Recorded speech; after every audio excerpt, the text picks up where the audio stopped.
ಆ ಶಿಕ್ಷೆನ ನಾನು ಕ್ಯಾನ್ಸಲ್ ಮಾಡ್ತಾ ಇದ್ದೀನಿ. ಮನೇಲಿ ಒಬ್ಬೊಬ್ರಿಗೆ ಒಂದೊಂದು ರೂಲ್ ಅಂದ್ರೆ ಆಡಳಿತ ಹದಗೆಡುತ್ತೆ. ಸಿಂಪಲ್ ಆಗಿ ಮನೇಲಿ ಮಾಡೋ ಯಾವ್ದಾದ್ರು ಕೆಲ್ಸನ ಕೊಡಿ. ಹೀಗೆ ಮನೆ ಮಗಳನ್ನ ಹೊರಗಡೆ ಕಳಿಸಿ ಹೊರಗಡೆಯವರು ನಗಾಡೋ ತರ ಮಾಡಕ್ ಹೋಗ್ಬೇಡಿ. ಕಷ್ಟಪಟ್ರೆ ಜನ ನಗ್ತಾರ? ನಮ್ದು ರಾಯಲ್ ಫ್ಯಾಮಿಲಿ. ಕೆಲ್ಸ ಮಾಡಿಸಿ ಅಭ್ಯಾಸ ಹೊರ್ತು ಕೆಲ್ಸ ಮಾಡಲ್ಲ. ಕೆಲಸ ಮಾಡಿಸೋದು ಒಂದು ಕೆಲಸ ಅಣ್ಣ. ಸಾಕು, ಆರ್ಗ್ಯುಮೆಂಟ್ಸ್ನೆಲ್ಲ ಇಲ್ಲಿಗೆ ನಿಲ್ಲಿಸ್ಬಿಡಿ. ಜೀವ, ಎಲ್ಲ ನಿನ್ನಿಂದಾನೆ, ನಿನ್ನ ಅಧಿಕ ಪ್ರಸಂಗದಿಂದಾನೆ. ನಾವಿಲ್ಲಿ ಬಂದಿರೋದು ಎಲ್ಲರ ಜೊತೆಗೆ ಸಂತೋಷವಾಗಿ ಅನ್ಯೋನ್ಯವಾಗಿರಕ್ಕೆ, ಈ ತರ ಶಿಕ್ಷೆ ಮತ್ತೆ ಟಾಸ್ಕ್ಗಳನ್ನ ಕೊಡೋದಿಕ್ಕಲ್ಲ. ಅವ್ರೇನ್ ಹೊಸದಾಗಿ ರೂಲ್ಸ್ ಮಾಡಿಲ್ಲ ಅಣ್ಣ, ಇಲ್ಲಿರೋದನ್ನೇ ತಾನೇ ಫಾಲೋ ಮಾಡ್ತಿದ್ದಾರೆ. ಅದನ್ನೇ ತಪ್ಪು ಅಂತ ಹೇಳ್ತಾ ಇದ್ದೀನಿ. ನೋಡಚ್ಚು, ಸಾಧ್ಯ ಆದ್ರೆ ಎಲ್ರ ಮನಸ್ಸಿಗೂ ಖುಷಿನ ಹಂಚು. ಈ ರೀತಿ ನೋವು ಕೊಡಬೇಡ. ನಮ್ ಚಿಕ್ಕಮ್ಮನ್ ನೋಡು, ಇವ್ರ ಕಣ್ಣಲ್ಲಿ ನೀರಾಕ್ ಸಾಕ ನೀನ್ ಸೊಸೆಯಾಗಿ ಬಂದಿರೋದು. ಅದು ಜೀವ. ರಚ್ಚು, ದೇವಿಗೆ ಸಾರಿ ಕೇಳು.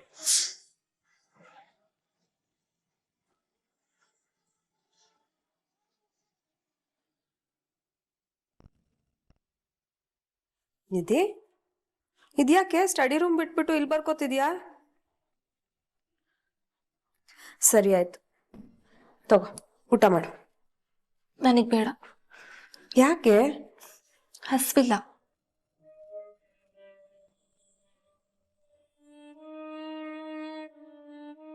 ದೊಡ್ಡಮ್ಮನ ಮೇಲೆ ಇನ್ನೂ ಕೋಪ ಹೋಗಿಲ್ವಾ? ಅಕ್ಕ ನಿನ್ಗೆ ಮೊದ್ಲೇ ವಾರ್ನ್ ಮಾಡಿದ್ರಲ್ವಾ, ರಚನನ್ ಜೊತೆ ಮಾತಾಡಬಾರ್ದು, ಅವಳಿರೋ ಕಡೆ ಹೋಗ್ಬಾರ್ದು ಅಂತ. ಆದ್ರೂ ನೀನ್ ಅವ್ರ ಮಾತ್ ಮೀರ್ ಹೋದ್ರೆ ಅವ್ರಿಗೆ ಕೋಪ ಬರಲ್ವೇನೆ? ಹೆತ್ತ ಮಗಳಿಗಿನ್ನ ನಿನಗ್ ದೊಡ್ಡಮ್ಮನೇ ದೊಡ್ಡವ್ರಲ್ವಾ? ಹೀಗೆಲ್ಲ ಮಾತಾಡಿದ್ರೆ ಕೆನ್ನೆಗೊಂದು ಬಾರಿಸ್ತೀನಿ. ಏನ್ ಅನ್ಕೊಂಡಿದ್ಯಾ ವಜ್ರೇಶ್ವರಿ ಅಕ್ಕ ಅಂದ್ರೆ? ಅವರು ನಮ್ಮನೆಗೆ ಕುಲದೇವತೆ ಇದ್ದ ಹಾಗೆ, ಸದಾ ನಮ್ಮನ್ ಕಾಪಾಡ್ತಿರೋ ತಾಯಿ. ನಿಮ್ ಅಕ್ಕಂಗೆ ಏನಾದ್ರು ಅಂದ್ರೆ ನಿನಗ್ ಮೈಯೆಲ್ಲ ಹತ್ಕೊಂಡು ಉರಿಯುತ್ತೆ ಅಲ್ವಾ? ಇದೇ ತರ ಫೀಲಿಂಗ್ ನನಗೂ ನಮ್ಮ ಅಕ್ಕನ ಬಗ್ಗೆ ಇದೆ.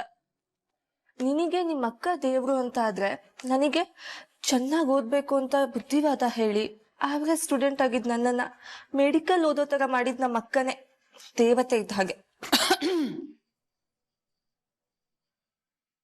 ಎಲ್ಲಿ ಆ ತಟ್ಟೆ ಕೊಡು ನನಗೆ. ಯಾಕಕ್ಕ? ನಾನು ನನ್ನ ಮಗಳ ಜೊತೆ ಪರ್ಸನಲ್ ಆಗಿ ಸ್ವಲ್ಪ ಮಾತಾಡಬೇಕು. ಎಲ್ಲಾ ವಿವರಣೆ ನಿಂಗೆ ಕೊಡ್ಬೇಕಾ ನಾನು?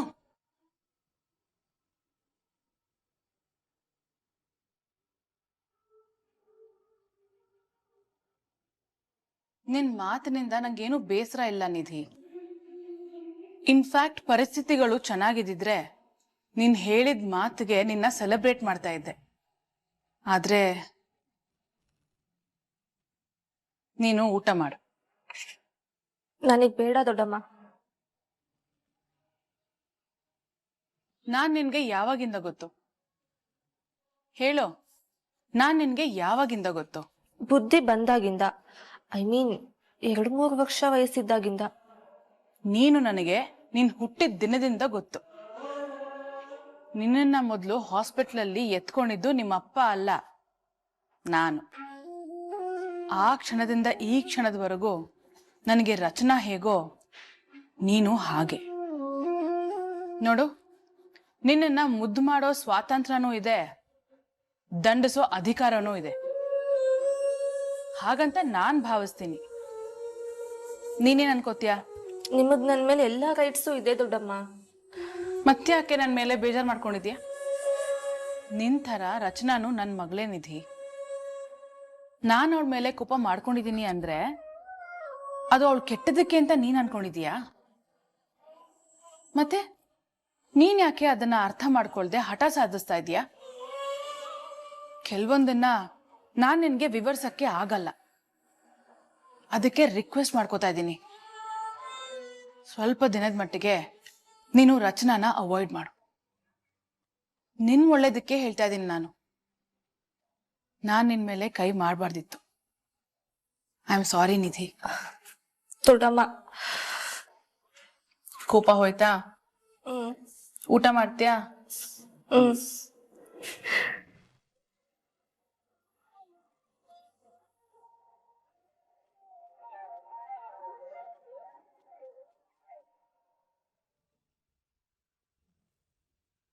ಸಾರಿ ಕೇಳು.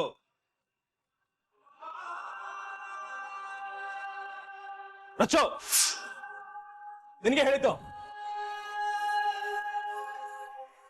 ಅದ್ಗೆ ನೀವ್ ಕ್ಷಮಾಪಣೆ ಎಲ್ಲ ಕೇಳ್ಬೇಡಿ. ನೀವ್ ಅಂತ ತಪ್ಪೇನು ಮಾಡಿಲ್ಲ.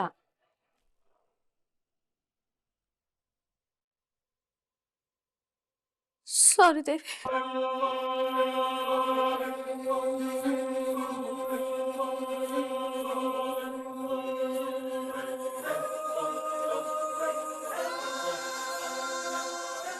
ಅಣ್ಣ, ಏನಣ್ಣ ನೀನು ಅದಕ್ಕೆ ಕೆಲ್ ಸಾರಿ ಎಲ್ಲ ಕೇಳಿಸ್ಬಿಟ್ಟಲ್ಲ. ಏ ಸುಮ್ನಿರ್ತೀಯ? ಈಗಾಗ್ಲೇ ಸುಸ್ತಾಗಿ ಬಂದಿದ್ಯಾ, ಹೋಗಿ ರೆಸ್ಟ್ ತಗೋ, ನಡಿ.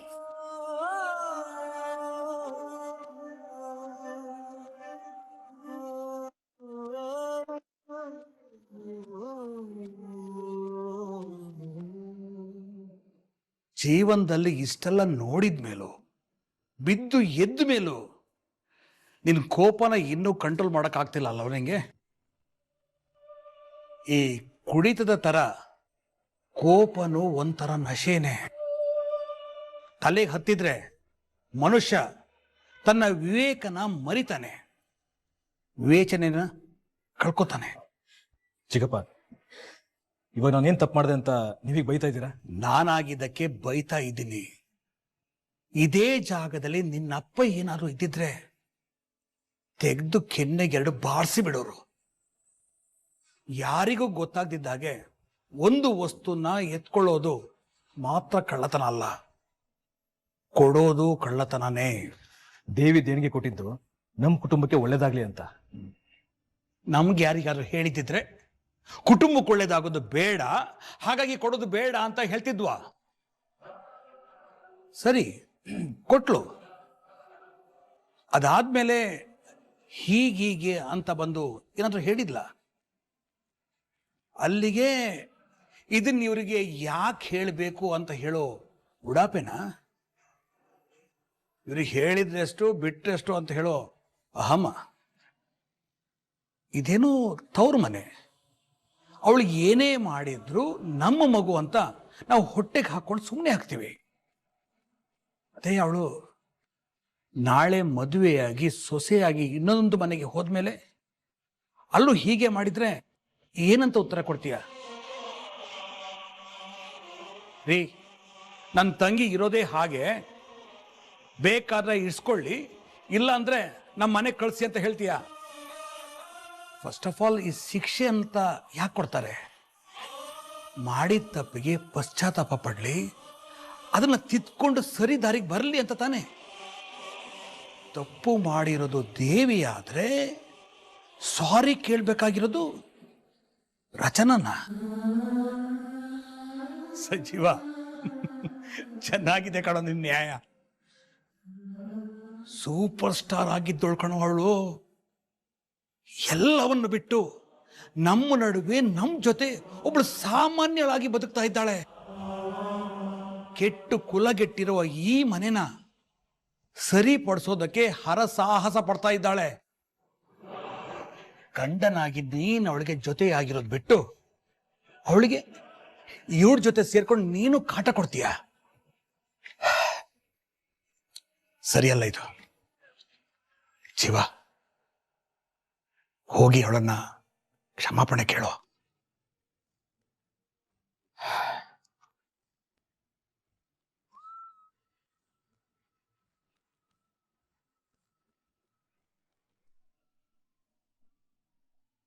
ನಿನಗೆ ಶಿಕ್ಷೆ ಕೊಟ್ಟಿದ್ದಕ್ಕೆ ರಚನಾ ಮೇಲೆ ನಂಗೆ ಸಿಕ್ಕಾಪಟ್ಟೆ ಕೋಪ ಆಯ್ತು.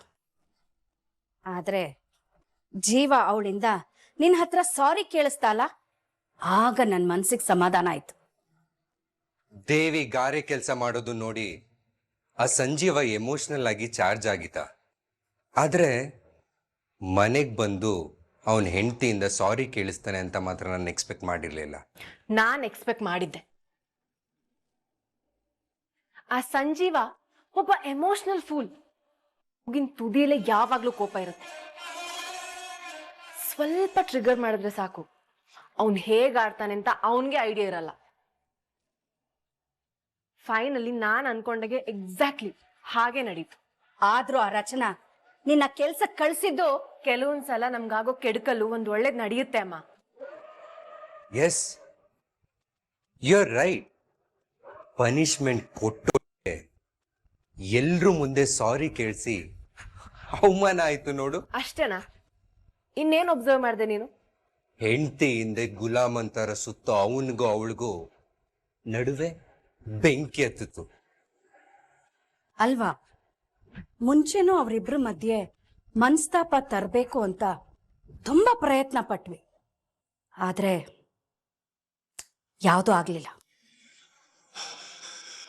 ಆದ್ರೆ ಈಗ ನೋಡು, ನಾವು ನಿರೀಕ್ಷಣೆ ಪಡೆದಿರೋ ಹಾಗೆ ಅವರಿಬ್ರ ಮಧ್ಯ ವಿರಸ ಬಂದ್ಬಿಡ್ತು. ಇದು ಅಷ್ಟು ಸುಲಭವಾಗಿ ಮುಗಿಯುವಂತ ವಿರಸ ಅಲ್ಲ. ಯಾಕಂದ್ರೆ ರಚನಂಗೆ ಎಲ್ರ ಮುಂದೆನೂ ಈಗೋ ಹರ್ಟ್ ಆಗಿದೆ. ಅಷ್ಟು ಈಸಿಯಾಗಿ ಅವಳು ಸಂಜೀವನ ಕ್ಷಮಿಸಲ್ಲ. ಮೊದಲು ಇಬ್ರು ನಡುವೆನೂ ಮಾತುಕತೆ ನಿಲ್ಲುತ್ತೆ. ಮಿಸ್ಅಂಡರ್ಸ್ಟ್ಯಾಂಡಿಂಗ್ ಇನ್ನೂ ಹೆಚ್ಚಾಗಿ ಡೆವಲಪ್ ಆಗುತ್ತೆ. ಈಗ ಸಣ್ಣದಾಗಿ ಹತ್ಕೊಂಡಿರೋ ಕಿಡಿನ ನಾವೆಲ್ಲರೂ ಊದಿ ಊದಿ ದೊಡ್ಡದಾಗಿ ಮಾಡಬೇಕು. ಅವರಿಬ್ಬರನ್ನ ಪರ್ಮನೆಂಟ್ ಆಗಿ ಬೇರೆ ಮಾಡಬೇಕು. ಆ ಸೂಪರ್ ಸ್ಟಾರ್ನ ಈ ಮನೆಯಿಂದ ಹೊರಗಡೆ ಕಳಿಸಿದ ಕೂಡ್ಲೇನೆ ಆ Sanjeeva half dead mom. Exactly. ನಾವು ಸಂಜೀವಂಗೆ ಸಪೋರ್ಟ್ ಮಾಡೋ ತರ ಮಾತಾಡಿ ಮಾತಾಡಿ ಮಾತಾಡಿ ರಚನನ್ ವಿರುದ್ಧ ಅವನ್ನ ಜೋರಾಗಿ ಎತ್ಕಟ್ಬೇಕು. ದೇವಿ, ಅದನ್ನ ನನಗ್ ಬಿಡು, ನಾನ್ ನೋಡ್ಕೋತೀನಿ.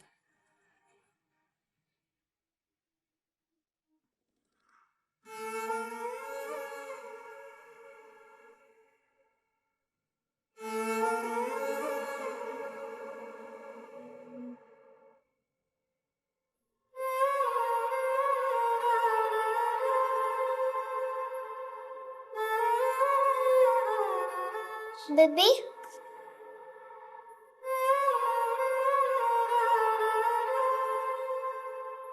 ಏನ್ ಬೇಬಿ?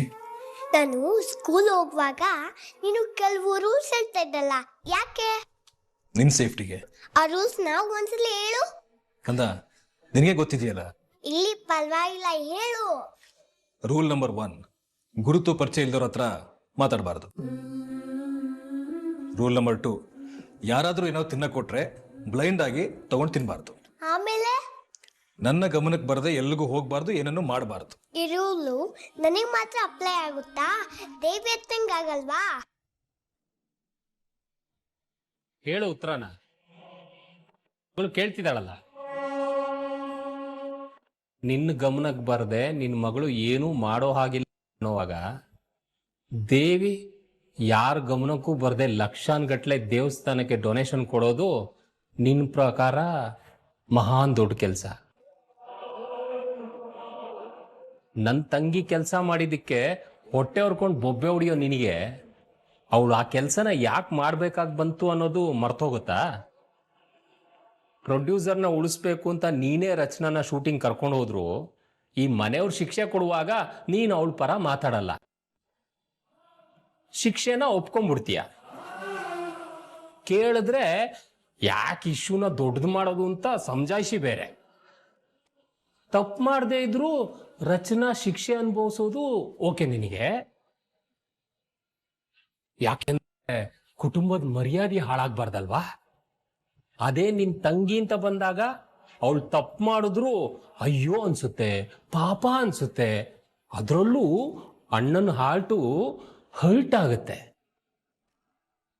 ಅದೇ ಹೆಂಡತಿ ಅಂತ ಬಂದಾಗ ಯಾರವಳು ನನ್ನ ಹೆಂಡತಿ, ಬೈದ್ರೆ ಬೈಸ್ಕೋತಾಳೆ, ಹೊಡೆದ್ರೆ ಹೊಡೆಸ್ಕೋತಾಳೆ, ನಾನು ಹೇಳ್ದಂಗೆ ಕೇಳ್ತಾಳೆ, ಅವಳು ನನ್ನ ಪ್ರಾಪರ್ಟಿ ಅನ್ನೋ ಉಡಾಫೆ ಅಲ್ವಾ? ನಾನು ದೇವಿನ ಸಾರಿ ಕೇಳಲ್ಲ, ಅದೇನ್ ಮಾಡ್ಕೋತೀಯ ಮಾಡ್ಕೋ ಹೋಗು ಅಂತ ರಚನಾ ಒಂದು ಮಾತು ಹೇಳಿದಿದ್ರೆ ಮನೆಯವ್ರ ಮುಂದೆ ನಿನ್ ಮರ್ಯಾದೆ ಏನಾಗ್ತಿತ್ತು? ವಿವೇಚನೆ ಇರೋ ಮನುಷ್ಯನಿಗೆ ಇದಕ್ಕಿಂತ ಹೆಚ್ಚಿಗೆ ಏನು ಹೇಳ್ಬೇಕಾಗಿಲ್ಲ. ಬಾ ಕೃಷ್ಣ.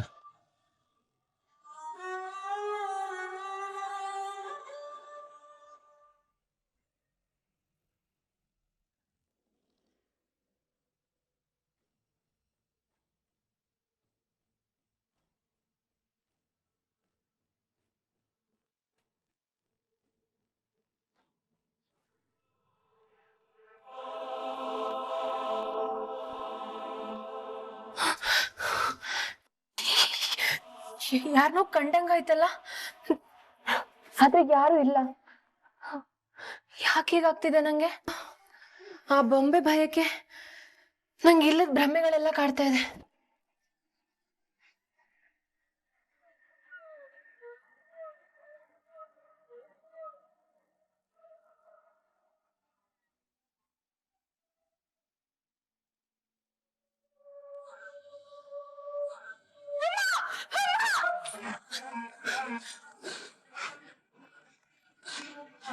ಯಾರು ಓಪನ್ ಮಾಡಿ.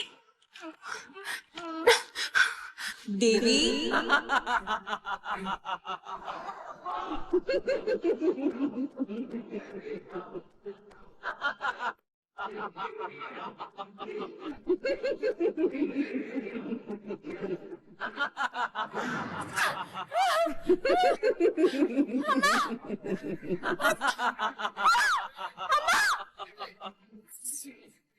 ದೇವಿ ದೇವಿ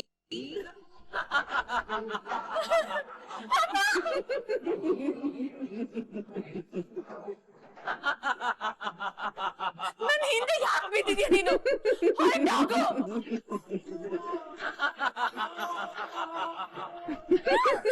ನಗ್ಬೇಡ. ಭಯ ಆಗುತ್ತೆ ನಂಗೆ. ನಗ್ಬೇಡ.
ಮಾಡೋದೆಲ್ಲ ಮಾಡ್ಬಿಟ್ಟು ಕ್ಷಮಿಸು ಅಂತ ಲೆಟರ್ ಬೇರೆ. ಛ, ಬೆಳಿಗ್ಗೆ ಬೆಳಗ್ಗೆನೆ ಒಳ್ಳೆ ಮೂಡ್ ಹಾಳು ಮಾಡ್ಬಿಟ್ರು. ಕ್ಷಮಾಪಣೆ ರಿಜೆಕ್ಟೆಡ್.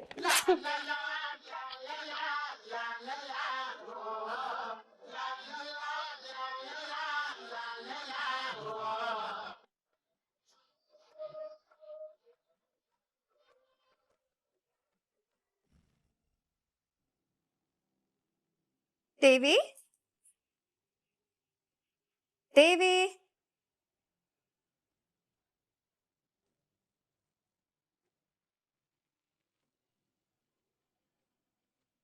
ದೇವಿ ದೇವಿ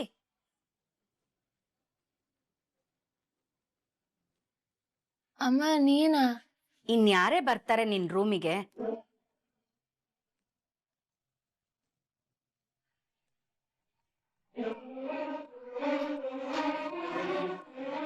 ನೀನ್ ಯಾಕೆ ನೆಲದ ಮೇಲೆ ಕುತ್ಕೊಂಡು ನಿದ್ದೆ ಮಾಡ್ತಾ ಇದ್ಯಾ? ಏನಾಗಿದೆ ನಿನ್ಗೆ? ಅಮ್ಮಂಗೆ ಮಾಧುರಿ ಆತ್ಮದ ಬಗ್ಗೆ ಹೇಳ್ಬಿಡ್ಲಾ? ಬೇಡ, ಭಯಕ್ಕೆ ಅವ್ರಿಗೇನಾದ್ರೂ ಆಗ್ಬಿಟ್ರೆ ಕಷ್ಟ. ದೇವಿ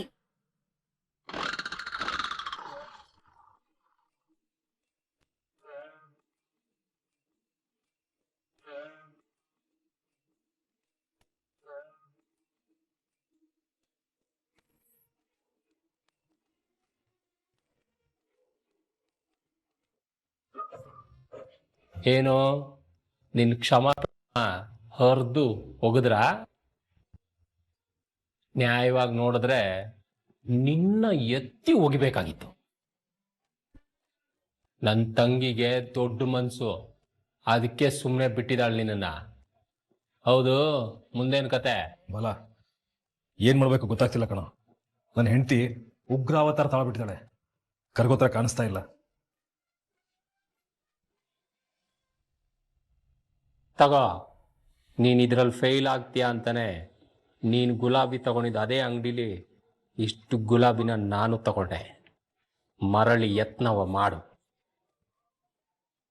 1 ನಿಮಿಷ.